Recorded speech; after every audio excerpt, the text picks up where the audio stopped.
जय हिंद फ्रेंड्स, कैसे हैं आप लोग। आई होप आप लोग अच्छे होंगे और मस्त होंगे। मैं क्लास 10 का साइंस पढ़ा रहा था और साइंस में भी फिजिक्स का चैप्टर स्टार्ट किया था, प्रकाश का परावर्तन। ठीक है, तो प्रकाश के परावर्तन में मैं आपको दर्पण तक पढ़ा चुका हूँ, यानी अवतल दर्पण क्या है, उत्तल दर्पण क्या है, तमाम बहुत सारे वीडियो मैंने अपलोड किया है। लगभग 7 से 8 वीडियो अपलोड किया है। आप लोग जरूर सीक्वेंस वाइज देखिएगा ताकि आपको चीज़ें पता चले कि प्रकाश का परावर्तन क्या है ना, प्रकाश क्या होती है, प्रकाश की खोज किसने किया था, है ना, परावर्तन कितने प्रकार के होते हैं। ठीक है, ये सब चीज़ें मैं बता चुका हूँ। ठीक है, आज के इस वीडियो में हम लोग ये पढ़ने वाले हैं कि दर्पण से बनने वाला प्रतिबिंब क्या रहेगा। हेडिंग, दर्पण से बनने वाला प्रतिबिंब। मैं पूरा प्रतिबिंब आपको बना करके दिखाऊंगा और आपसे एक चीज कहूंगा कि आप मेरी बातों को सुनिएगा और वो चीज अपने कॉपी पे नोट कीजिएगा। मैं बोलूंगा, ठीक है, आपको वो लिखना है। ठीक है, मैं समझाऊंगा कि देखो ऐसे ऐसे लिखना है, तो आपको वैसे ही सेम टू लिखना है बोर्ड एग्जाम में। ठीक है, मैं आपको पहले बेसिक चीजें समझाता हूँ, समझिए। पहले हेडिंग यही लिख दूं कि दर्पण, ठीक है, क्या हेडिंग रहेगा, दर्पण से बनने वाला प्रतिबिंब। हेडिंग यही रहेगा कि दर्पण से बनने वाला प्रतिबिंब। यानी आपको पता है कि दर्पण जो है कि जो गोलीय दर्पण था वो 2 तरह का था। कौन कौन सा, एक अवतल और एक उत्तल, पता है ना, अवतल दर्पण और उत्तल दर्पण। तो आज के इस वीडियो में हम लोग ये पढ़ेंगे कि अवतल दर्पण से बनने वाला प्रतिबिंब। उसके बाद नेक्स्ट वीडियो में मैं आपको समझाऊंगा कि उत्तल दर्पण से कैसे प्रतिबिंब बनते हैं। ठीक है, तो दर्पण से जो बनने वाला प्रतिबिंब है, ठीक है, ये ठीक है। अब प्रतिबिंब मतलब क्या होता है, पहले यही समझ लेते हैं। आखिर में प्रतिबिंब क्या है, प्रतिबिंब क्या है, क्योंकि इसके पीछे मैं दर्पण बता चुका हूं। ठीक है, प्रतिबिंब क्या है, प्रतिबिंब को इंग्लिश में बोलते हैं इमेज। ठीक है, इमेज यानी आपका चित्र, है ना। जैसे मैं यहाँ पे हूं, अगर मेरा चित्र मेरे सामने, अगर कोई शीशा रखा हो, दर्पण रखा हो, मिरर रखा हो, अब मेरा ही फोटो सेम टू सेम अगर दिखाई दे रहा है, उसी को बोलते हैं प्रतिबिंब यानी इमेज। तो देखिए, जब भी दर्पण से प्रतिबिंब बनेगा तो यानी 2 तरह के प्रतिबिंब बनेंगे, है ना, 2 तरह के प्रतिबिंब बनेंगे। यानी प्रतिबिंब कहते ही किसे हैं, ये पहले समझ जाइए। आप लोग नोट करिएगा कॉपी पे कि जब किसी वस्तु का, है ना, जब किसी वस्तु का, ठीक है, जब किसी भी वस्तु का एक दूसरा, है ना, दूसरा चित्र किसी दर्पण में बनता है, ठीक है, दूसरा चित्र, किसी वस्तु का दूसरा चित्र किसी दर्पण में बनता है, तो वो जो दूसरा चित्र ही क्या कहलाता है, प्रतिबिंब कहलाता है। क्या कहलाता है, प्रतिबिंब कहलाता है। यानी इसका मतलब अगर साइंस की लैंग्वेज में बात करूं तो साइंस ये कहता है कि अगर किसी बिंदु से आने वाली प्रकाश की किरणें, है ना, अगर किसी बिंदु से आने वाली प्रकाश की किरणें दर्पण से टकराकर, है ना, दर्पण से टकराकर जिस बिंदु पर वो मिलती हैं वहां पर प्रतिबिंब होता है। क्या होता है, प्रतिबिंब होता है। जैसे एग्जांपल समझिए, मान लीजिए कि मैंने दर्पण ले लिया, ये वाला दर्पण। अब ये कौन सा दर्पण है मैं आगे समझा चुका हूं, है ना, बताइए ये कौन सा दर्पण है। तो चलिए मैं लिख देता हूं, कोई बात नहीं, ये है अवतल दर्पण। कौन सा दर्पण है, अवतल दर्पण। तो देखिए, जो अवतल दर्पण है, इस अवतल दर्पण में अगर ये लाइन अगर खींच दूं तो बताइए लाइन क्या है। मैं पीछे बताया था, ये है मुख्य अक्ष। क्या है, मुख्य अक्ष। और मुख्य अक्ष जो है कि ये जो आपको दिख रहा है, ये परावर्तक सतह, इस परावर्तक सतह के बीच में जो कट कर रहा है इसको बोलते हैं पोल यानी ध्रुव। ठीक है, तो देखिए प्रतिबिंब क्या है कि मान लीजिए कि एक वस्तु यहाँ पे है। क्या है, ये वस्तु यहाँ पे है और वस्तु से आने वाली प्रकाश की किरणें, है ना, प्रकाश की किरणें इधर से मान लीजिए कि इधर से मैंने टॉर्च ऑन किया तो ये प्रकाश की किरणें ऐसे है ना इस दर्पण से टकरा करके, है ना, दो प्रकाश की किरणें अगर इस दर्पण से टकरा करके मान लीजिए कि एक यहाँ पे ऐसे चला गया, एक दूसरा प्रकाश की किरणें ऐसी चली गई, तो ये जहाँ पे एक दूसरे को कट करती हैं वहीं पर क्या बनता है, प्रतिबिंब बनता है। बात समझ में आ गया। यानी जब आने वाली प्रकाश की किरणें दर्पण से टकराकर जिस बिंदु पर मिलती हैं, है ना, या मिलती हुई प्रतीत होती है, उस बिंदु पर क्या बनता है, प्रतिबिंब बनता है, यानी इमेज बनता है। बात क्लियर हो गई? ठीक है, याद कर लीजिएगा कि इमेज क्या है, मैंने दोनों तरीके से समझाया। देखिए अब समझते हैं कि आखिर में इमेज कितने तरह से बनेंगे, है ना। देखिए आपको पता है कोई भी इंसान हो उसके दो तरह के इमेज होते हैं, एक होता है पॉजिटिव, एक होता है निगेटिव। यानी एक ऐसा इंसान जिसकी दुनिया में अच्छा इमेज हो और एक ऐसा इंसान जिसका दुनिया में पूरा बुरा ही इमेज हो। तो दो तरह की होती है। ऐसे ये भी इमेज दो तरह की होती है, एक होता है वास्तविक,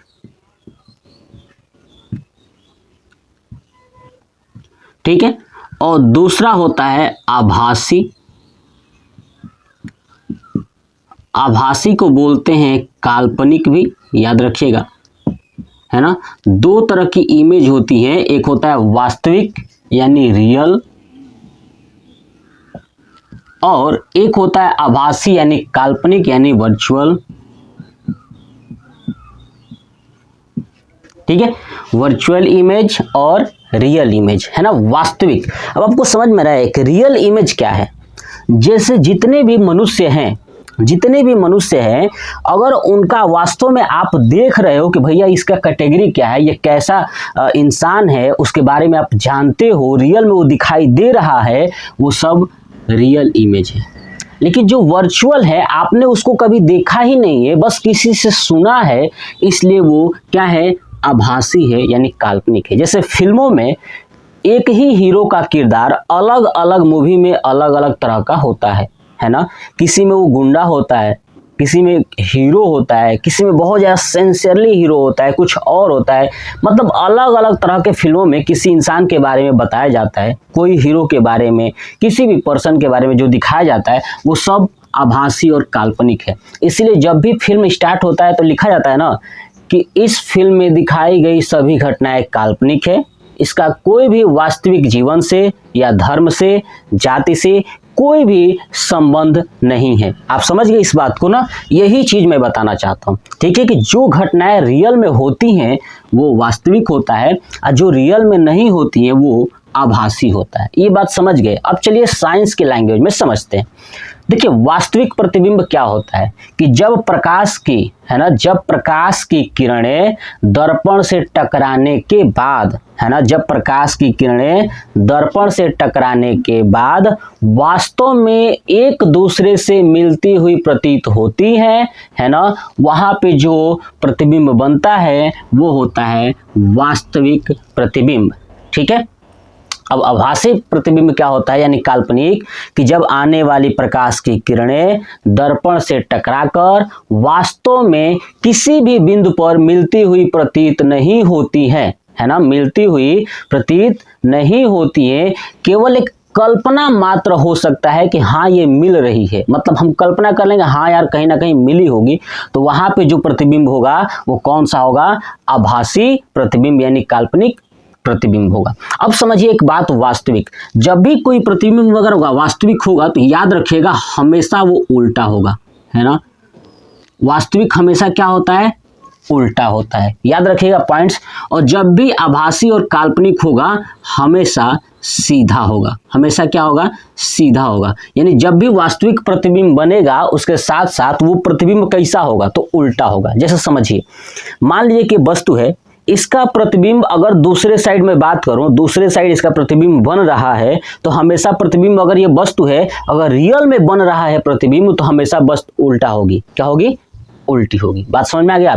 तो अगर वास्तविक में बनेगा प्रतिबिंब तो हमेशा वो उल्टा होगा, और जब भी आभासी और काल्पनिक होगा तो सीधा होगा। अब बच्चों को याद ही नहीं रहता कि वास्तविक में उल्टा है कि आभासी में उल्टा है, मैंने वास्तविक समझा दिया कि भैया वास्तव में मिलती हुई प्रतीत होगी, और काल्पनिक में वास्तव में मिलती हुई प्रतीत नहीं होगी, सिर्फ हम कल्पना करेंगे कि यार ये मिला होगा कहीं ना कहीं, तो ये कल्पना हो गया। ठीक है, अब समझिए याद रखने कैसे। देखिए, जब भी आप चीजें कभी कल्पना कीजिए, कोई भी चीज कल्पना कीजिए, हमेशा आप सीधा ही करेंगे, कभी उल्टा कल्पना नहीं कर सकते। मतलब मेरी बात सुनना, आभासी और काल्पनिक क्या होती है, सीधा होती है ना। तो जब भी आप किसी चीज की कल्पना करोगे हमेशा सीधा करोगे। आप कहोगे सर कैसे करेंगे, चलिए मैं बताता हूँ। जैसे आप सोचिए कि आपको आपकी मम्मी ने, है ना, या आपकी गर्लफ्रेंड ने मतलब 2-4 तमाचा मार दी, क्या लगता है आप सोचेंगे ऐसा कभी कि हम पिटा हैं? कभी नहीं सोच सकते। आप जब भी कल्पना करोगे ना हमेशा सीधा ही सोचोगे, आज नहीं पिटाएंगे, आज जाएंगे मिलने के लिए, है कि नहीं। तो हमेशा क्या सोचेंगे, सीधा ही सोचेंगे। कभी जो है कि उल्टा नहीं सोच सकते, निगेटिव नहीं सोच सकते, है ना। निगेटिव होगा तो वो रियल में ही होगा, यानी पिटाओगे तो रियल में, जूता खाओगे तो रियल में। ठीक है, कभी कल्पना में नहीं, है ना। ऐसा हुआ कि सपने में पिटाए हो, है ना, यानी कल्पना। वो अब मान लीजिए सपने में आपने पिटाया है, तो क्या वो रियल है? कोई जाना नहीं जाना, केवल आप जानते हो। यानी हमेशा वो कल्पना जब भी आप की हो एकदम सीधा ही, क्या है पिटाए, सपना में न थे, कौन सा रियल में पिटाए। जब रियल में पिटाएंगे तो पूरा उल्टा पुल्टा हो जाएगा तुम्हारा, है ना, बॉडी का। तो समझ में आ गया कि जब भी वास्तविक प्रतिबिंब होगा हमेशा उल्टा होगा, और जब आभासी होगा और काल्पनिक होगा हमेशा सीधा होगा। चलिए बात समझ में आ गई। चलिए अब हम लोग देखते हैं कि जो दर्पण से बनने वाला प्रतिबिंब है, ठीक है, दर्पण से बनने वाला प्रतिबिंब है, ये किस तरह के होंगे। तो हम लोग अभी मैंने बताया कि दर्पण से जो बनने वाला प्रतिबिंब है, मैं आपको कौन सा पढ़ाऊंगा कि अवतल दर्पण से बनने वाला प्रतिबिंब। अब हमारा दर्पण से बनने वाला प्रतिबिंब समझ में आ गया। अब इसमें क्या लिखोगे, पहले मैंने आपको प्रतिबिंब समझा दिया, अब समझिए दर्पण से। तो अब इसमें क्या लिखोगे कि देखो, लिखोगे कि जो भी दर्पण से बनने वाला प्रतिबिंब होता है ना, देखिए दर्पण से जो भी बनने वाला प्रतिबिंब होता है वो इस बात पे निर्भर करता है कि वस्तु जो है कि दर्पण से, ध्यान सुनिए, वस्तु जो है कि दर्पण से कितनी दूर है। बात समझ में आया? ठीक है, दर्पण से जो बनने वाला प्रतिबिंब होता है वो इस बात पर निर्भर करता है कि जो वस्तु है वो दर्पण से कितनी दूर है। देखिए अगर वस्तु दर्पण से बहुत ज्यादा दूर है तो प्रतिबिंब कैसा दिखेगा, एकदम छोटा। आप ना शीशे से बहुत दूर जाइएगा, ऐसा महसूस होगा शीशा में हम तो गायब हो गए, छोटा सा हो जाएंगे, है कि नहीं। शीशा से आप दूर जाएंगे तो क्या होगा, छोटा हो जाएंगे ना। यानी अगर दर्पण से वस्तु ज्यादा दूर रखोगे तो छोटा होगा, और ज्यादा पास रखोगे तो बड़ा होगा। बात समझ में आ गया? यानी दर्पण से दूरी बढ़ाते जाएंगे तो प्रतिबिंब छोटा बनता जाएगा, और जितना पास में आते जाएंगे प्रतिबिंब क्या होता जाएगा, बड़ा होता जाएगा। ये हमने देखा है, समझ में आया ना आपको चीजें।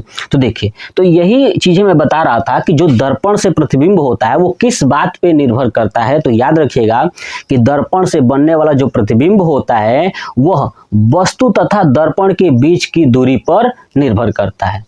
ठीक है, समझ में आ गया। चलिए, जब भी हम दर्पण से प्रतिबिंब बनाएंगे तो हमेशा 3 चीजों को आपको ज्ञात करना है।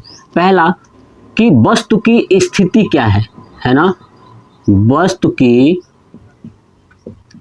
स्थिति क्या है, पहला पॉइंट ज्ञात करेंगे। दूसरा, वस्तु का आकार क्या है, यानी वस्तु का मतलब कि मैं प्रतिबिंब की बात कर रहा हूं, सीधी सी बात यहीं पे लिख दूं, वस्तु से बनने वाला प्रतिबिंब, है ना। तो प्रतिबिंब की स्थिति ज्ञात करेंगे, और दूसरा प्रतिबिंब की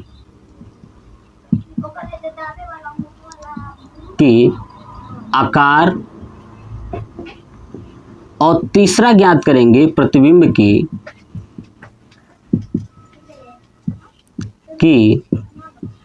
प्रकृति। क्या ज्ञात करेंगे, प्रकृति। अब आप सोच रहे होंगे सर ये तीनों है क्या, है ना, प्रतिबिंब की स्थिति और प्रतिबिंब की आकार और प्रतिबिंब की प्रकृति। ठीक है, तो देखिए प्रतिबिंब की स्थिति क्या है, अब समझिए, इनको समझाऊंगा। लेकिन सबसे पहले मैं एक, हम लोग जो पढ़ने वाले हैं वो है क्या, हेडिंग अवतल दर्पण से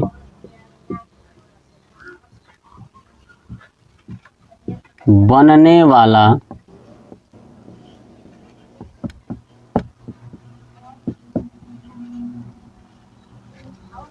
प्रतिबिंब, है ना, अवतल दर्पण से बनने वाला प्रतिबिंब। ठीक है, तो देखिए समझिए, पहले ये हमारे पास एक अवतल दर्पण है, ठीक है,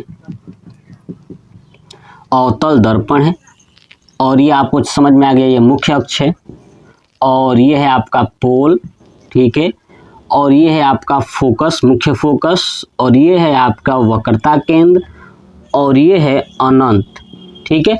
तो हम जब भी वस्तु को रखेंगे, है ना, जब भी इसमें वस्तु को रखेंगे तो देखिए दर्पण के हमेशा सामने रखेंगे, अभी थोड़ी एक दर्पण के पीछे रखेंगे, है ना, जिधर कलई किया है उधर कभी नहीं रखेंगे, दर्पण के सामने रखेंगे। तो देखिए सपोज करिए, अभी ध्यान से सुनिएगा मेरी बात को, मान लेता हूं कि मैंने वस्तु को यहाँ पे रख दिया अनंत पे। कहाँ पे रख दिया? अनंत का मतलब आप समझ रहे हैं कि जो वस्तु दिखाई नहीं दे रहा है, दर्पण तो दिखाई दे रहा है लेकिन वस्तु बहुत बहुत बहुत बहुत दूर है, तो अनंत पे है, ठीक है। तो सुनिए, अब प्रतिबिंब क्या होता है, यानी वो सब स्थिति, आकार और प्रकृति क्या है ये समझाता हूँ। देखिए जब दर्पण से आप वस्तु को अनंत पे रखोगे, कहाँ रखोगे? जब अनंत पर रखोगे तो देखिए मान लेता हूँ कि वस्तु इतना बड़ा है ना, इतना बड़ा है, ये 5 सेंटीमीटर, कितना है? 5 सेंटीमीटर। तो देखिए जो ये आकार है ये बताता है कि जितना बड़ा वस्तु है प्रतिबिंब क्या उतना ही बड़ा बना है, तो वो आकार है, यानी आकार इसका 5 सेंटीमीटर है, तो प्रतिबिंब का आकार कितना होगा? बात समझ में आ गया? वो है प्रतिबिंब की स्थिति क्या है। देखिए प्रतिबिंब की स्थिति का मतलब ये होता है कि ये प्रतिबिंब जो है, ये वस्तु जो है कि कहाँ रखे हैं, तो हम रखे हैं अनंत पे, तो ये कहाँ इसका प्रतिबिंब बना होगा वो उसको बताना है कि प्रतिबिंब जो अगर वस्तु अनंत पे रखा जाता है तो प्रतिबिंब इसका कहाँ बनेगा, ठीक है, फोकस पर बनेगा कि वक्रता केंद्र पर बनेगा, या इस दर्पण के पीछे बनेगा, ये सब हमको पता होना चाहिए। बात समझ में आ गया? चलिए, तो ये समझ में आ गया ना कि स्थिति क्या है। नेक्स्ट आता है प्रतिबिंब की प्रकृति। प्रकृति का मतलब ये होता है कि अभी मैं बताया था कि ये वास्तव में बनेगा, रियल इमेज बनेगा, या वर्चुअल यानी काल्पनिक इमेज बनेगा। ये 3 चीजें आपको ज्ञात करनी है। अब हम लोग को सबसे इंपॉर्टेंट ये चीज समझना है कि अगर ये 3 चीजें ज्ञात करनी है तो वस्तु को कहाँ कहाँ रख के ज्ञात किया जाएगा। देखिए पहला वस्तु को कहाँ रख सकते हैं? अनंत पे। कहाँ? वस्तु को अनंत पे, है ना, अनंत पे रख सकते हैं, पहला वस्तु अनंत पे होगा। दूसरा कहाँ हो सकता है? देखिए अब यहाँ पे लिखता हूँ 1 नंबर, ठीक है, पहला कहाँ रखेंगे वस्तु को? तो अनंत पर। दूसरा कहाँ रखेंगे? अनंत तथा वक्रता केंद्र के बीच में, है ना, अनंत तथा वक्रता केंद्र के बीच में दूसरा रख सकते हैं, है ना। इन सबको हमें पढ़ना है, उसके बाद ही ये अवतल दर्पण से बनने वाला प्रतिबिंब कंप्लीट होगा, ठीक है। अभी मैं आपको समझा रहा हूँ, अभी लिखवा नहीं रहा हूँ, ठीक है। तो देखिए पहला वस्तु कहाँ रखेंगे? तो वस्तु रखेंगे अनंत पे। दूसरा अनंत तथा वक्रता केंद्र के बीच में। तीसरा वक्रता केंद्र पे रख देंगे सीधे, ठीक है, तीसरा हो गया। चौथा कहाँ रखेंगे? तो वक्रता केंद्र और फोकस के बीच में, मुख्य फोकस के बीच में रख देंगे, है ना। बीच का मतलब ये नहीं होता है कि सर बीच में रखेंगे, ये देखिए वक्रता केंद्र फोकस से कहीं भी मतलब इनके बीच में कहीं भी रख दीजिए, ठीक है, ऐसे ही ये समझ में आया। तो 4 हो गया। ये अब कहाँ रख सकते हैं? उसके बाद रख सकते हैं फोकस पे, रख सकते हैं 5 नंबर। बात समझ में आ गया। उसके बाद फोकस तथा पोल के बीच में भी आप रख सकते हैं, ये 6 नंबर। कितना नंबर? 6 नंबर। मतलब आपको एक बात समझ में आया कि अवतल दर्पण से जो बनने वाला प्रतिबिंब होते हैं कुल कितने होते हैं? 6 होते हैं। याद रखिएगा कुल कितने होते हैं? 6 होते हैं। कहाँ कहाँ? पहला वस्तु अनंत पे रखा जाएगा, दूसरा अनंत तथा वक्रता केंद्र के बीच में रखा जाएगा, तीसरा वक्रता केंद्र पे रखा जाएगा, चौथा वक्रता केंद्र और फोकस के बीच में रखा जाएगा, पांचवा फोकस पर रखा जाएगा, और छठवां फोकस तथा ध्रुव के बीच में जब वस्तु को रखा जाएगा तो प्रतिबिंब कैसा बनेगा। ठीक है, इतने सारे टॉपिक्स हमें पढ़ना है। अगर ये 6 का 6 पढ़ लिए तो आपका कंप्लीट हो जाएगा। मैं आपको चलिए अब एक एक समझाता हूँ, ठीक है, और अच्छे से समझाऊंगा, जैसे मैं बोलूँगा वैसे ही आपको लिखना है। बस आपको इतनी बात याद रखनी है कि हर एक वस्तु से 2 किरणें जाएंगी, है ना। हर एक वस्तु से कितनी किरणें जाएंगी? दो किरणें जाएंगी तभी ना वो दोनों किरणें इस दर्पण से टकरा करके एक बिंदु पर मिलेंगी, तभी ना प्रतिबिंब बनेगा। क्योंकि प्रतिबिंब मैंने समझाया था कि प्रतिबिंब क्या होता है, ठीक है, कि जब प्रकाश की किरणें दर्पण से टकरा करके जिस बिंदु पर मिलती हैं उस बिंदु पर प्रतिबिंब बनता है। तो जब एक वस्तु से दो किरणें जाएंगी तभी तो वो जाके टकराएंगी ना, और टकराने के बाद एक दूसरे को पे मिलेंगी तो वहीं पे प्रतिबिंब बनेगा। तो चलिए अब आपका पहला हेडिंग रहेगा, लिख लीजिए कि ये पहले लिख लीजिए, अवतल दर्पण से बनने वाला प्रतिबिंब। आपका हेडिंग रहेगा अवतल दर्पण से बनने वाला प्रतिबिंब। और आपने दर्पण से बनने वाला प्रतिबिंब में ये बात नोट कर लिया होगा कि दर्पण से जो बनने वाला प्रतिबिंब होता है ना, वो दर्पण तथा वस्तु के बीच की दूरी पर निर्भर करता है ना, बीच की दूरी पर निर्भर करता है। देख रहे हैं ना दूरी रखा हुआ है, कहाँ कहाँ वस्तुओं को हमने रखा हुआ है, ठीक है। अब आपने लिख लिया होगा कि अवतल दर्पण से बनने वाला प्रतिबिंब। अब हेडिंग लिखिए पहला, ठीक है, कि जब अवतल दर्पण में वस्तु को, है ना, या डायरेक्ट आप लिख सकते हैं कि जब वस्तु को अनंत पर रखा जाए। कहाँ रखा जाए? अनंत पर रखा जाए। तो अब चलिए इसको हटाता हूं, आप समझ चुके होंगे कहाँ कहाँ वस्तु को रखा जा रहा है। तो मैं भी हेडिंग लिख देता हूं, पहला जब वस्तु को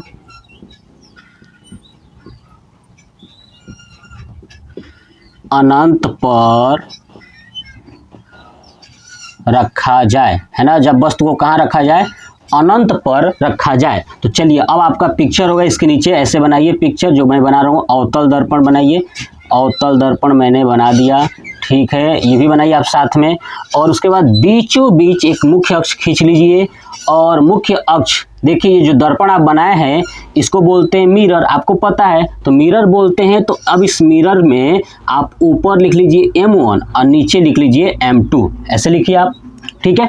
चलिए अब ये बीच वाला जो पार्ट जो कट हो रहा है परावर्तक सतह का, ठीक है, परावर्तक सतह का, ये है आपका पोल यानी P, नोट करिए।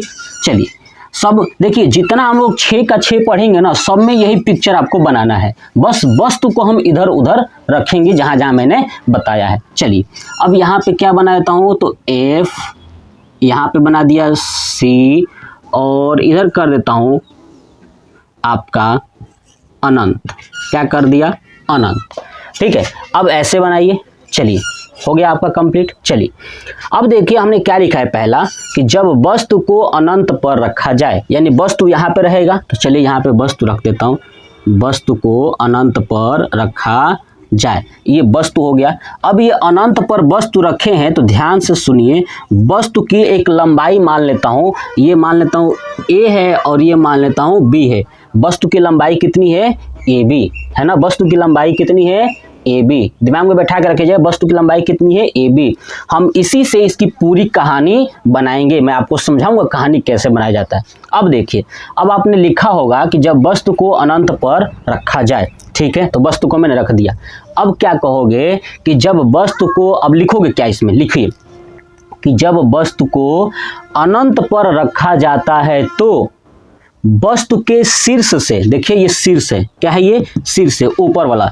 वस्तु के शीर्ष से आने वाली प्रकाश की किरणें, है ना, आने वाली प्रकाश की किरणें, आगे जोड़ दीजिएगा 2, आने वाली 2 प्रकाश की किरणें, है ना, कौन सी? आने वाली 2 प्रकाश की किरणें लगभग समांतर प्रतीत होती हैं। कैसे? लगभग समांतर प्रतीत होती हैं, या आने वाली प्रकाश की किरणें समांतर होती हैं, ये भी आप लिख सकते हो, ठीक है। तो समांतर प्रतीत होती हैं, जो एक प्रकाश की किरणें फोकस से होकर चली जाती है, ठीक है, फोकस से होकर चली जाती है, तथा वो दर्पण से, है ना, दर्पण से टकराने के बाद, है ना, आपने क्या लिखा कि एक प्रकाश की किरणें फोकस से चली जाती है तथा दर्पण से टकराने के बाद मुख्य अक्ष के समांतर हो जाती है। ये बात मैं आपको बताया था कि भैया एक चीज याद रखिएगा कि जब वस्तु का जो प्रकाश है, अगर वो फोकस से होकर जाता है तो दर्पण से टकराने के बाद वो मुख्य अक्ष के समांतर हो जाता है। ये पहला पॉइंट जो मैंने आपको लिखवाया है ये। अब सुनिए ये कैसे, देखिए जा रहा है ऐसे प्रकाश की किरणें, ऐसे गया और यहाँ पे टकराया।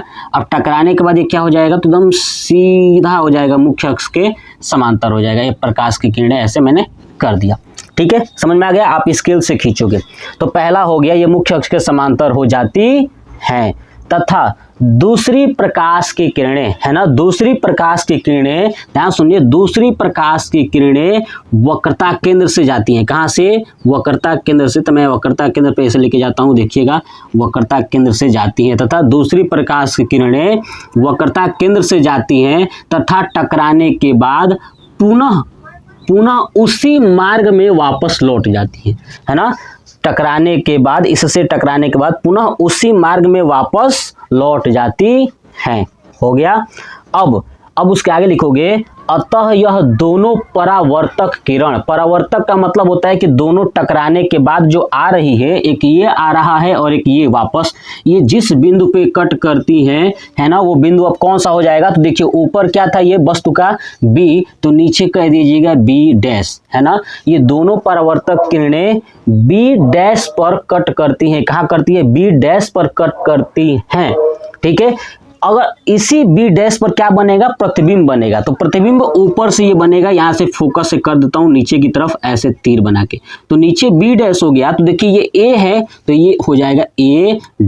देखिए A B आप अगर मानोगे तो A' और B' ये प्रतिबिंब की लंबाई होगी। किसकी होगी? प्रतिबिंब की लंबाई होगी। ये पॉइंट याद रखिएगा। मुख्य अक्ष पे आपने माना है A, तो मुख्य अक्ष पे भी A' होगा, ठीक है। तो ये A' और B' क्या हो जाएगी? प्रतिबिंब की लंबाई हो जाएगी। तो अब आपने क्या लिखा होगा, मैं एक बार फिर से समझा देता हूं, देख लीजिए, मिला लीजिए। आपने लिखा होगा कि जब वस्तु को अनंत पर रखा जाता है तो वस्तु के शीर्ष से आने वाली प्रकाश की किरणें लगभग समांतर होती हैं, ठीक है, और वो एक किरणें मुख्य फोकस से चली जाती हैं तथा परावर्तक सतह से टकराने के बाद, है ना, मुख्य अक्ष के समांतर हो जाती है, तथा दूसरी प्रकाश की किरणें वक्रता केंद्र से जाती है और दर्पण से टकराने के बाद उसी मार्ग पर वापस चली जाती हैं। ये दोनों परावर्तक किरण, है ना, दोनों परावर्तक किरण, ठीक है, एक दूसरे को बिंदु B' पर कट करती हैं। अतः बिंदु B' पर बनने वाला प्रतिबिंब,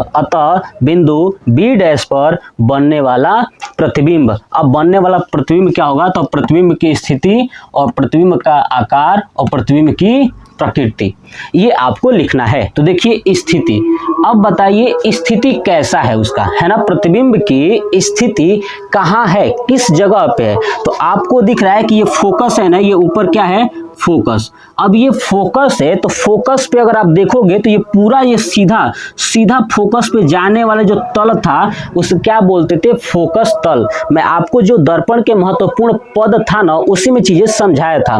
तो ये क्या है, फोकस तल, ये है आपका फोकस तल। तो फोकस तल पर यानी प्रतिबिंब की स्थिति कहाँ बनेगी, तो फोकस तल पर। ये पॉइंट याद रहेगा ना, कहाँ बनेगी, फोकस तल पर, ठीक है। तो लिख लीजिएगा प्रतिबिंब की स्थिति कहाँ है, फोकस तल पर, यानी प्रतिबिंब फोकस तल पर बनेगा, इसकी स्थिति होगी।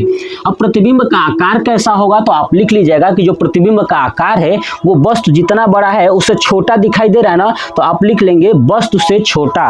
प्रतिबिंब का जो आकार है वो क्या बनेगा, वस्तु से छोटा। क्या बनेगा, वस्तु से छोटा। अब लिखेंगे प्रतिबिंब की प्रकृति, हेडिंग। अब उसके आगे लिखेंगे प्रतिबिंब की प्रकृति क्या होगी। आप देखिए ये प्रकाश की किरणें रियल में आ रही है और ये टकरा रही है, हमको समझ में आ रहा है कि हाँ भैया इससे टकरा रही है, और टकराने के बाद इधर वापस आ रही है, तो हमें वास्तव में दिख रहा है ना, तो इसका मतलब प्रतिबिंब की जो प्रकृति है वो वास्तविक होगा। क्या होगा, वो वास्तविक होगा। और वो अगर वो वास्तविक होगा तो वास्तविक चीजें क्या होती है, उल्टी होती है। मैंने समझाया था कि वास्तविक क्या होती है, हमेशा उल्टी होती है। बस ये हो गया पहला कि जब वस्तु को अनंत पर रखा जाए। अब वस्तु को कहाँ रखेंगे, अनंत तथा वक्रता केंद्र के बीच में। दूसरा हेडिंग क्या रहेगा, जब वस्तु को अनंत तथा वक्रता केंद्र के बीच रखा जाए। तो नोट कर लीजिए, इसे पिक्चर बना लीजिए, हो गया। चलिए अब देखिए क्या हेडिंग लिखेंगे कि जब वस्तु को, है ना, जब वस्तु को अनंत, ठीक है, अनंत तथा वक्रता केंद्र के बीच रखा जाए, है ना, कहाँ रखा जाए, जब वस्तु को अनंत तथा वक्रता केंद्र के बीच रखा जाए। अब मैं एक एक चीज आपको जल्दी जल्दी समझाऊंगा, क्योंकि मैं पहले में समझा चुका कि लिखना कैसे, आप समझ चुके कि लिखना कैसे, तो आप वैसे ही सेम लिखोगे। देखिए अब ये हमारे पास, आप सही से बनाइएगा, ये हमारे पास दर्पण है, ठीक है। अब ये हमारे पास मुख्य अक्ष, ये है पोल, ये है वक्रता फोकस, और ये है आपका वक्रता केंद्र, और ये है आपका अनंत, है ना। अब वस्तु को अनंत पे न रख के अनंत तथा वक्रता केंद्र के बीच में रखा जाएगा, यहाँ पे रखा जाएगा। तो देखिए यहाँ से भी दो प्रकाश की किरणें जाएंगी। देखिए अब ये पहली प्रकाश की किरणें कैसी होंगी, तो आप लिखेंगे जब वस्तु को अनंत तथा वक्रता केंद्र पर रखा जाता है तो आने वाली प्रकाश की किरणें, आने वाली प्रकाश की किरणें मुख्य अक्ष के समांतर, देखिए ये क्या है, ये मुख्य अक्ष है ना, मुख्य अक्ष के समांतर। उस समय वैसा नहीं था, उस समय नीचे की तरफ गई थी दोनों, है ना। अब इसमें क्या होगा दूसरे कंडीशन में कि आने वाली प्रकाश की किरणें मुख्य अक्ष के समांतर आती हुई प्रतीत होती हैं या आती है ना। प्रकाश की किरणें मुख्य अक्ष के समांतर आती हैं तथा टकराने के बाद, है ना, परावर्तक सतह से टकराने के बाद फोकस से चली जाती है। मैं ये बता चुका था कि जब मुख्य अक्ष के समांतर कोई प्रकाश की किरणें जाएंगी तो टकराने के बाद हमेशा फोकस से जाएंगी, ये मैं बताया था। तो देखिए जब वस्तु को अनंत तथा वक्रता केंद्र के बीच रखा जाए तो आने वाली प्रकाश की किरणें मुख्य अक्ष के समांतर होती हैं और वो परावर्तक सतह से टकराने के बाद फोकस से चली जाती है। कहां से चली जाती है, फोकस से चली जाती है। अब बताइए वस्तु था तो वस्तु की लंबाई क्या होगी, आपको पता है ना, ए और बी। ये दर्पण है तो दर्पण क्या होगा, M1 और M2, मैं ये बात समझाया था। तो ये हो गया। अब लिखेंगे दूसरा, दूसरी प्रकाश की किरणें, दूसरी प्रकाश की किरणें वक्रता केंद्र से जाती है, ठीक है, कहां से जाती है, वक्रता केंद्र से, तथा दर्पण से टकराने के बाद पुनः उसी मार्ग पर वापस चली जाती है, पुनः उसी मार्ग पर वापस चली जाती है तथा यह दोनों परावर्तित किरण, है ना, जो परावर्तक सतह से टकरा के आ रही है, तो परावर्तित किरण, दोनों परावर्तित किरण, है ना, एक बिंदु पर टकराती हैं, उसी बिंदु पर बनने वाला प्रतिबिंब, है ना, उसी बिंदु पर बनने वाला प्रतिबिंब। अब ये जिस बिंदु पर टकराएंगी बताइए वो बी डैश होगा कि नहीं होगा, होगा। और ये इस मुख्य अक्ष पे जो है वो है आपका क्या है, तो आपका ए डैश होगा, ये चीज बनेगा, बस बनने वाला प्रतिबिंब। अब बताइए, आप सोचिए प्रतिबिंब की स्थिति कहां दिखाई दे रही है आपको, फोकस तथा वक्रता केंद्र के बीच में। कहां दिखाई दे रही है, फोकस तथा वक्रता केंद्र के बीच में बनेगा। चलिए प्रतिबिंब की आकार क्या दिखाई दे रही है, देखिए वस्तु इतना बड़ा है, छोटा प्रतिबिंब यानी वस्तु से छोटा। चलिए प्रतिबिंब की प्रकृति कैसी दिखाई दे रही है, प्रकृति नीचे ना, नीचे दिखाई दे रहा है। देखिए अब देखिए रियल में टकरा के आ रहा है ना, पूरा रियल में ये घटनाएं हो रही है, रियल में, तो रियल में हो रहा है तो वास्तविक, और वास्तविक होगा तो उल्टा, बस हो गया। यही आपको चीजें लिखनी है, ज्यादा इसमें आपको बढ़ाना चढ़ाना नहीं है, ठीक है। चलिए तीसरा कहाँ रखेंगे, अब हमने वस्तु को रखा था अनंत तथा वक्रता केंद्र के बीच में, अब हम वस्तु को रखेंगे वक्रता केंद्र पर। कहाँ रखेंगे, वक्रता केंद्र पर। तो अब आपका हेडिंग यही रहेगा कि लिखिए कि जब वस्तु को वक्रता केंद्र पर रखा जाए, है ना, वक्रता केंद्र पर रखा जाए। कहाँ रखा जाए, जब वस्तु को, है ना, वक्रता केंद्र पर रखा जाए। कहाँ रखा जाए, वक्रता केंद्र पर रखा जाए। तो अब देखिए वस्तु को रखना है वक्रता केंद्र पर। अब देखिए ये कौन सा पॉइंट से, तीसरा पॉइंट से, ठीक है। चलिए तो आप लोग पॉइंट देखते रहिएगा, ठीक है। देखिए वक्रता केंद्र पर रखा जाए, तो अब देखिए वस्तु को रखते हैं वक्रता केंद्र पर। देखिए ये बना दिया मैंने पिक्चर, ये हो गया हमारा पोल, ये हो गया M1, ये हो गया M2। अब यहाँ पे हो गया आपका F, और ये हो गया आपका C, और ये हो गया आपका अनंत। अब हम लोग वस्तु को यहाँ पे रखेंगे वक्रता केंद्र पर।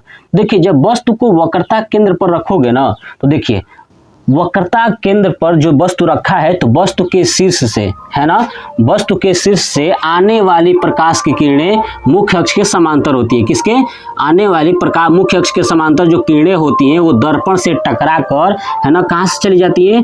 फोकस से चली जाती है। ये बात हम लोग अभी जानते थे, ठीक है। ये बात दूसरी प्रकाश की किरणें कहाँ से जाएंगी, तो आप बताइए खुद सोच के। फोकस से जाएंगी ना, दूसरी कहाँ से जाएंगी? फोकस से। तो दूसरी फोकस से किरणें जाएंगी और टकराने के बाद ऐसे निकल जाएंगी, है ना। टकराने के बाद क्या होती है? देखिए, अगर वक्रता केंद्र से जाता, ध्यान सुनिए, अगर वक्रता केंद्र से जाता, जबकि वस्तु वक्रता केंद्र पर ही है, ये कैसे जाएगी?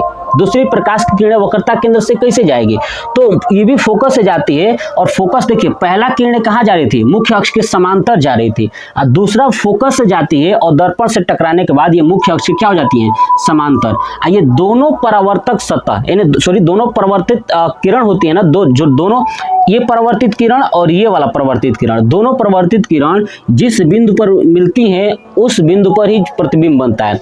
अब प्रतिबिंब बताइए, प्रतिबिंब ये ए है, ये बी है, नीचे क्या हो जाएगा? ये बी डैश, और ये ऊपर क्या हो जाएगा? एकदम सेम सीधा हो जाएगा ए डैश। यानी आप अगर नोट करेंगे तो देखिए, ये मैं अगर आप स्केल से ड्रॉ करोगे ना तो बिल्कुल करेक्ट बनेगा, ठीक है। तो सुनिएगा, अब आप क्या लिखोगे? प्रतिबिंब की स्थिति में मैंने बताया जैसे आप प्रकाश भेज रहे हो वैसे ही लिखना है, ज्यादा कुछ तोल ताल नहीं करना है, समझ में आ गया। चलिए, प्रतिबिंब की स्थिति। प्रतिबिंब की स्थिति क्या है? देखिए, वक्रता केंद्र पर वस्तु को रखे थे तो वक्रता केंद्र पर ही बनेगा। कहाँ बनेगा? वक्रता केंद्र पर ही प्रतिबिंब बनेगा। तो प्रतिबिंब की स्थिति क्या होगी? वक्रता केंद्र पर ही प्रतिबिंब बनेगा। पहला समझ में आ गया। दूसरा, प्रतिबिंब का आकार। देखिए, जितना बड़ा वस्तु है उतना बड़ा ही प्रतिबिंब बनेगा, ये आपको याद रखना है। देखिए, इसके पहले जो दो प्रतिबिंब बना था ना, वो छोटा बना था। क्या बना था? छोटा। और जब वक्रता केंद्र पर रखोगे तो वक्रता केंद्र पर ही प्रतिबिंब बनेगा और एकदम बराबर, वस्तु के बराबर, यानी उसका आकार क्या होगा? वस्तु के बराबर।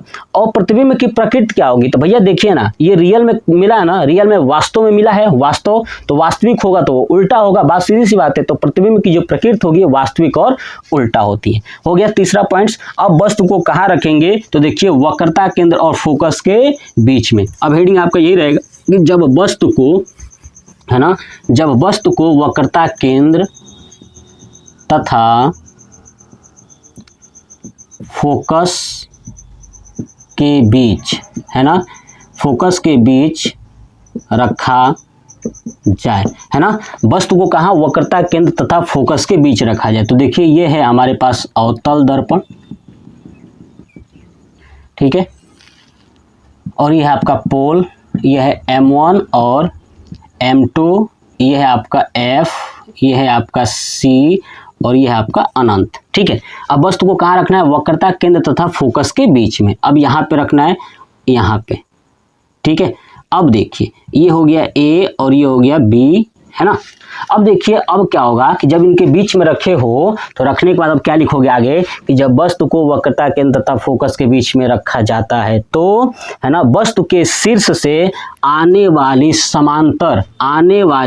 मुख्य अक्ष के समांतर प्रकाश की किरणें, किसके समांतर? मुख्य अक्ष के समांतर प्रकाश की किरणें दर्पण से टकरा कर फोकस से निकल जाती हैं, मुख्य फोकस से निकल जाती हैं, तथा दूसरी प्रकाश की किरणें कहाँ से जाती हैं? फोकस से जाती हैं और दर्पण से टकराने के बाद यह मुख्य अक्ष के समांतर हो जाती है। किसके समांतर? मुख्य अक्ष के समांतर हो जाती हैं। और ये दोनों परावर्तित, है ना, दोनों परावर्तित किरण जिस बिंदु पर टकराती हैं, जिस बिंदु पर मिलती हैं, वहीं पर प्रतिबिंब बनता है, अतः बनने वाला प्रतिबिंब। अब ये किस बिंदु पर? तो यहाँ पे बी डैश होगा ना, अब यहाँ पे एक बनेगा ऐसे प्रतिबिंब, ठीक है, ऊपर हो जाएगा ए डैश, ये प्रतिबिंब बनेगा। ये पिक्चर के साथ आपको लिखना है। अब ने लिखा, अब प्रतिबिंब की स्थिति लिखिए। अब प्रतिबिंब की स्थिति कहाँ बन रही है? आप देख सकते हैं, वक्रता केंद्र और अनंत के बीच में, वक्रता केंद्र और अनंत के बीच में ये बन रहा है ना। कहाँ बन रहा है प्रतिबिंब की स्थिति? वक्रता केंद्र तथा अनंत के बीच में। दूसरा, प्रतिबिंब का आकार कैसा दिखाई दे रहा है? आप देखिए, प्रतिबिंब का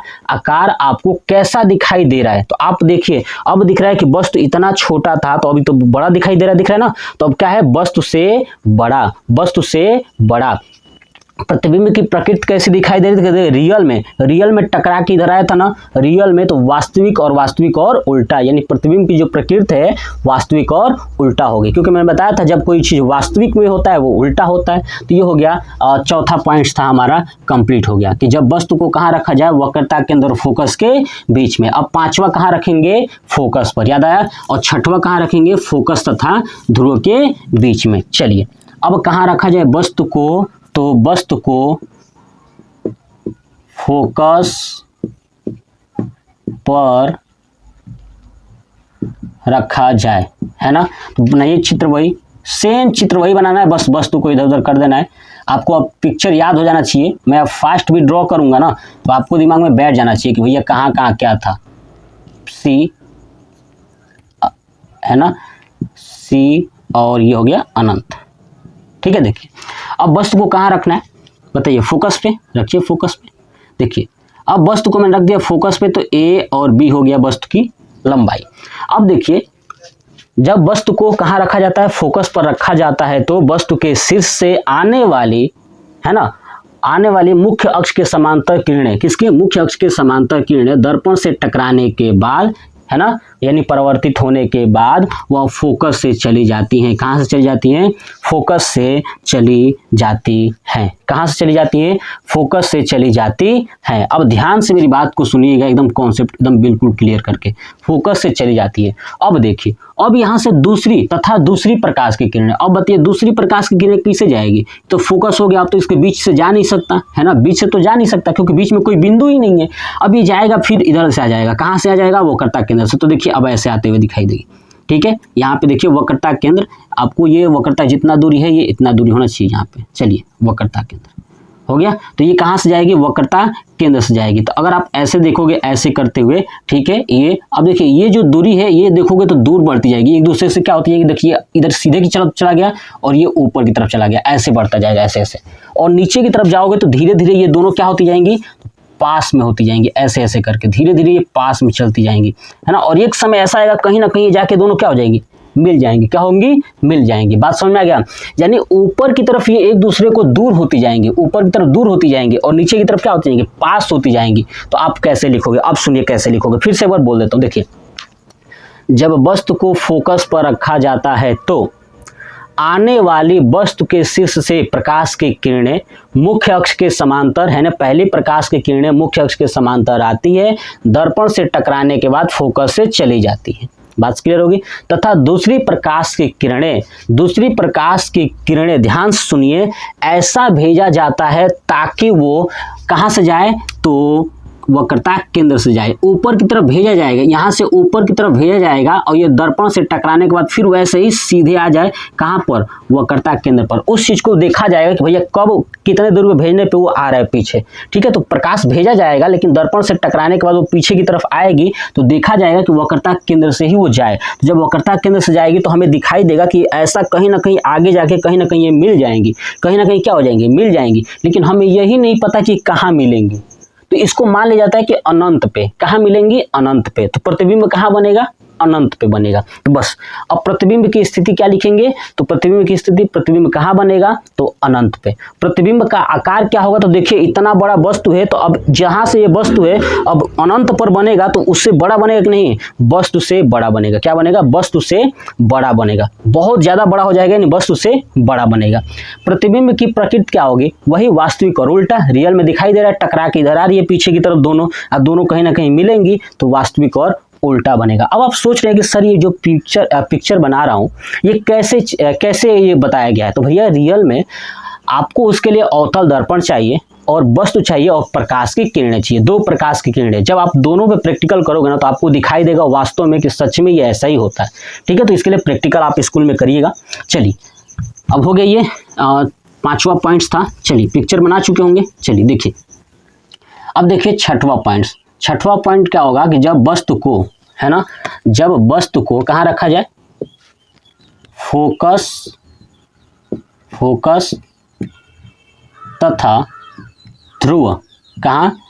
ध्रुव के बीच। जब वस्तु को फोकस तथा ध्रुव के बीच में रखा जाए। अगर किसी दोस्त को एक प्रॉब्लम होगी, कोई भी स्टूडेंट्स है, दोस्त है, भाई है, अगर उनको ये प्रॉब्लम हुआ कि सर इसका नोट्स बनाकर दे दीजिए, हम लिख नहीं पाएंगे, तो मैं आपको ये लिखा लिखाया नोट्स भी आपको प्रॉपर मैं बाय हैंड लिख करके आपको जो क्या बोलते हैं कम्युनिटी जो पोस्ट है शायद वही है ना, उसमें मैं आपको सेंड कर दूंगा, तो वहां से आप लोग उसका लेके आप लोग कॉपी बना सकते हैं। ठीक है, तो आप लोग मुझे कमेंट बॉक्स में जब बताएंगे तो ही मैं इस चीज़ को फॉलो करूंगा। या आप मुझे टेलीग्राम पे भी ज्वाइन कर सकते हैं, अजय स्टडी करके मेरा चैनल है, वहां पे ज्वाइन कर सकते हैं, वहां भी मैं अपलोड कर दूंगा। ठीक है, चलिए, तो जब वस्तु को कहाँ रखा जाए, फोकस तथा ध्रुव के बीच में रखा जाए, तो देखिए ये हमारे पास दर्पण है, अब ध्यान सुनिए, और ये है आपका पोल, ये है आपका फोकस, और ये है आपका वक्रता केंद्र, और ये है आपका अनंत। अब वस्तु को रखिए यहाँ पे, कहाँ पे, फोकस तथा ध्रुव के बीच में, है ना, ये ध्रुव है पी वाला, ये ठीक है, इसके बीच में। अब देखिए क्या लिखेंगे, जब वस्तु को फोकस तथा ध्रुव के बीच में रखा जाता है तो वस्तु के शीर्ष से, किससे, शीर्ष से आने वाली मुख्य अक्ष के समांतर प्रकाश की किरण, आने वाली मुख्य अक्ष के समांतर प्रकाश की किरण किससे, दर्पण से टकराकर, परावर्तक सतह से टकराकर कहाँ से चली जाती है, फोकस से चली जाती है। कहाँ से चली जाती है, फोकस से चली जाती है, तथा दूसरी प्रकाश की किरणें, दूसरी प्रकाश की किरणें, ध्यान सुनिए, दूसरी प्रकाश की किरणें ऐसा भेजा जाता है, ऐसा भेजा जाता है ताकि वो दर्पण से टकराकर कहाँ से चली जाए, वक्रता केंद्र से चली जाए। तो आप देखिए अब इस बार कहाँ हो रहा है, पीछे की तरफ दूरी बढ़ रहा है और आगे कम हो रहा है, इसका मतलब आगे जाके ऐसे कहीं ना कहीं ऐसे ऐसे एक दूसरे को कट करेंगी। कहाँ कट करेंगी, एक दूसरे को कहीं ना कहीं ये प्रकाश की किरणें कट करेंगे। यानी जब तक दोनों किरणें मिलेंगी नहीं किसी बिंदु पे, तब तक प्रतिबिंब तो नहीं बनेगा, ये हम लोग जानते हैं पीछे भी। तो ये दिख रहा है कि पीछे की तरफ दूर होती जा रहे हैं और आगे बढ़ाने पर मिल रही हैं। तो ये जब आप लिखोगे, है ना, कि आने वाली जो प्रकाश की किरणें थी वो कहाँ से गई, वक्रता केंद्र से, अतः यह दोनों परावर्तित किरण, है ना, दोनों परावर्तित किरण दर्पण के पीछे, है ना, दर्पण के पीछे मिलती हुई प्रतीत होती है ना, दर्पण के पीछे, दर्पण दिख रहा है, दर्पण है, दर्पण के आगे ये था, अब दर्पण के पीछे मिलती हुई प्रतीत होती है। देखिए रियल में मिल नहीं रहा है, ये मिलती हुई, हमने अनुमान लगाया कि भैया यार ये अगर पास में गया है तो पक्का कहीं ना कहीं जाके मिल जाएंगे, है ना, अनुमान लगाया, तो ये मिलती हुई प्रतीत होती है, यानी आभास होता है। ठीक है, मिलती हुई प्रतीत होती है, तो जिस बिंदु पर मिलती है उस पर बनने वाला प्रतिबिंब। अब प्रतिबिंब की स्थिति बताइए। अब आप कहोगे सर प्रतिबिंब की स्थिति कहाँ से लिखे हो, ये तो न फोकस के बीच में है ना इसके बीच में, उधर तो पीछे है, तो सीधी सी बात है लिखेंगे दर्पण के पीछे। प्रतिबिंब की स्थिति क्या होगी, दर्पण के पीछे। अब कहाँ है दर्पण के पीछे पता नहीं, लेकिन दर्पण के पीछे। चलिए प्रतिबिंब का आकार कैसा दिख रहा है, देखिए ना, वस्तु इतना बड़ा था और यहाँ से बन रहा है कि पक्का यहाँ पे बना होगा, तो ये ऐसे ए डैश और ये बी डैश। ठीक है, ठीक है, समझ में आ गया, ए डैश और बी डैश। ठीक है, तो ये हो गया। अब देखिए यहाँ पे, अब ये क्या है, प्रतिबिंब का आकार, यानी वस्तु से बड़ा, है ना, वस्तु से बड़ा। बात समझ में आ गया। चलिए अब देखिए यहाँ पे प्रतिबिंब की प्रकृति, प्रतिबिंब की प्रकृति क्या होगी, प्रकृति। अब प्रकृति देखिए ना, जैसे ऊपर की तरफ वस्तु है, ऊपर की तरफ भी प्रतिबिंब बनाया, यानी सीधा है, सीधा है कि नहीं, सीधा तो छोड़िए, आप सोचिए रियल में मिल रहा था नहीं, हमने जानबूझ के मिलाया, कल्पना करके मिलाया कि उधर जाके मिली होगी, तो ये काल्पनिक है, यानी आभासी है। और जब काल्पनिक और आभासी प्रतिबिंब होता है, इसका मतलब वो सीधा होता है। क्या होता है, सीधा होता है। तो देखिए पूरा कंप्लीट हो गया। बस आपको यही 6 के 6 अवतल दर्पण से बनने वाला प्रतिबिंब आपको याद रखना है, कॉन्सेप्ट क्लियर करके रखना है। तो आप मुझे बस एक ही चीज़ आपको करना है। मुझे पता है कि वीडियो बहुत ज़्यादा लंबा हो चुका है, शायद बहुत सारे दोस्त लोग नहीं भी देखेंगे, बट कोई नहीं, जो देखेगा उसको मैं प्रॉपर बता रहा हूँ, वो इंसान इस चीज़ में एक्सपर्ट हो जाएगा। मैं आपको अवतल और उत्तल जब पढ़ा लूंगा, उसके बाद मैं ऐसा कॉन्सेप्ट आपको दूंगा दोनों के लिए, दोनों दर्पण के लिए, कि आप पिक्चर देख के बता दोगे कि इसका प्रतिबिंब कैसे बनेगा। ठीक है, आप गारंटी है, मेरी गारंटी है, ये मैं बोर्ड के एग्जाम से बता रहा हूँ, लेकिन मैं कंपटीशन के एग्जाम से बताऊंगा कि आप पिक्चर देख के, या डायरेक्ट आपसे पूछा जाए कि बताइए वस्तु को इसके और इसके बीच में रखा जाए तो प्रतिबिंब किसके किसके बीच में बनेगा, फटाक से आंसर दोगे। आप मेरे पे विश्वास रखिए। बस अवतल और उत्तल जब पढ़ा लूँ तो जस्ट इसका दोनों को कंबाइन करके एक वीडियो बना दूंगा शॉर्ट में। ठीक है, आप इसका स्क्रीनशॉट ले लीजिए, जैसे जैसे मैंने बताया है आप नोट कर लीजिएगा, बहुत ही, ठीक है, बहुत ही अच्छे से नोट करिएगा ताकि आपको समझ में आए। और मैंने जो भी बताया वो चीज़ आप लिखिएगा, और आपने और नहीं लिख पाया तो मुझे कमेंट बॉक्स में कमेंट करेगा, मैं कम्युनिटी में पोस्ट कर दूंगा और वहाँ पे आपको चीज़ें एक नोट्स प्रोवाइड कर दूंगा कि लो भैया यहाँ से लिख लो, ठीक है। चलिए, तो ये वीडियो कैसा लगा कमेंट बॉक्स में कमेंट करके मुझे जरूर बताइएगा। जय हिंद।